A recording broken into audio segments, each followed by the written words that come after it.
သွေးအတွက်အထောက်အကူဖြစ်စေမဲ့အစားအစာတွေကိုပြည့်တန်တဲ့ဟင်းသီးဟင်းရွက်များအသီးများ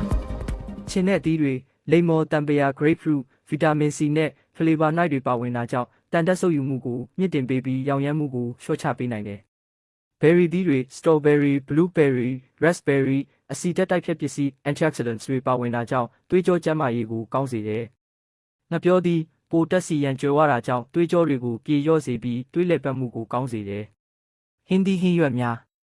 အစိမ်းရည်ရောင်ဟင်းရွက်တွေဟင်းနုနွယ်ကိုက်လန်တန်တက်နိုက်ထရိတ်နဲ့ဗီတာမင်တွေပါဝင်တာကြောင့်ဟီမိုဂလိုဘင်ထုတ်လုပ်မှုကိုအားပေးတယ်။ ဘိတ်ခေါ်နိုကိုဥနိုက်ထရိတ်ပါဝင်တာကြောင့်သွေးကြောတွေကိုကျယ်စေပြီးသွေးစီးဆင်းမှုကိုကောင်းစေတယ်။ကြက်သွန်နီဖလေဗာနိုက်တွေပါဝင်တာကြောင့်နှလုံးကျန်းမာရေးကိုအားပေးကရောင်ရမ်းမှုကိုလျှော့ချပေးတယ်။အခြားအစားအစာများ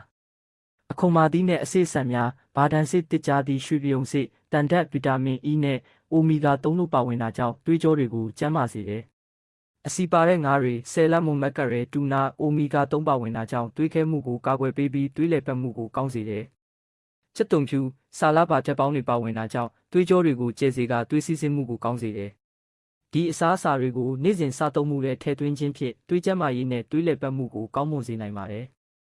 မှတ်ချက်သွေးအားနည်းရောဂါအနီမီယာရှိသူများအနေနဲ့တန်တက်ကြွယ်ဝတဲ့အစားအစာတွေအမဲသားကလီစာပဲမှု